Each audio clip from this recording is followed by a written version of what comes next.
Hey everybody, I'm Harry Collins, and today I'm going to be taking you along with me to photograph puffins on Machias Seal Island.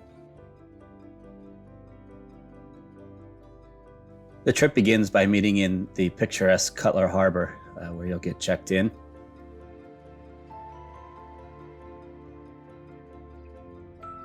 Cutler Harbor, being situated on the Bay of Fundy, sees some of the largest tidal changes in the world. So if it happens to be low tide when you arrive, you'll have to board a smaller boat first to get out to your main boat.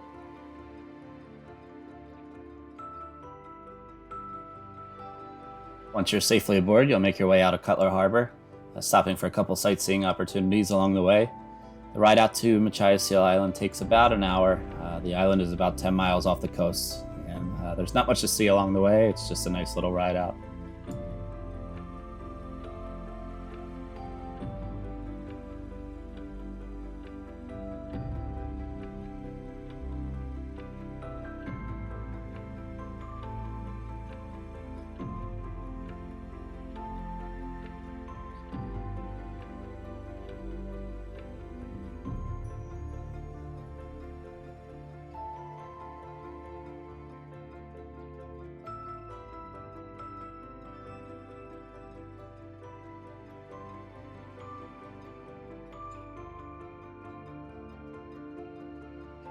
Once you've reached the island, this is where you'll see your first puffin, and lots of them. They hang around the island in the water here. This is where they hunt for fish. This is a great opportunity to get some photos of them on the water. For a bird that spends most of their life at sea, sometimes the water shots are a little overlooked. If you're lucky, you might get a couple of curious puffins that'll come in pretty close. They like to check out the boat.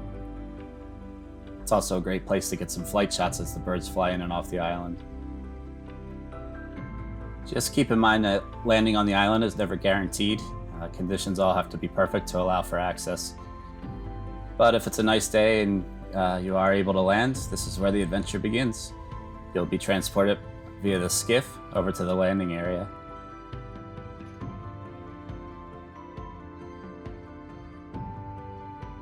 Once you're at the landing area, it can be a little precarious getting off the boat. You land on a concrete ramp that's covered in seaweed, so just keep that in mind. When planning this trip, it does take a little bit of physical ability to get onto the island. Now that we're up safely, you'll be guided up the boardwalk to the main landing area. You'll stop here for a few moments to be briefed on the rules of the island before making your way down to the blinds.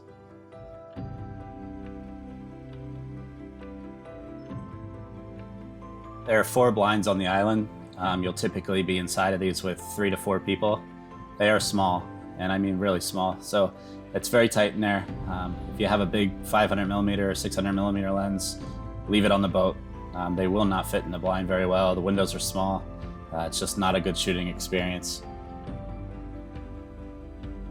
For photographers wondering what gear to bring, I generally bring a big f4 lens, 600mm, but I do leave it on the boat. As you can see, it does stay in the harbor. I like to have it in case we can't land. It makes shooting from the boat a little bit easier. But inside the blind, as you can see, there's some pretty small windows here, and the birds are really close. So I generally shoot with a 100 to 500mm lens or something in that zoom range. And just to show you how close they are, this is an iPhone video, just taken from the window of the blind. So you really don't need a big lens here. If you're planning to do this trip, I hope this video helped you, and I will leave you just with a little bit of footage and photos that I've taken over the years.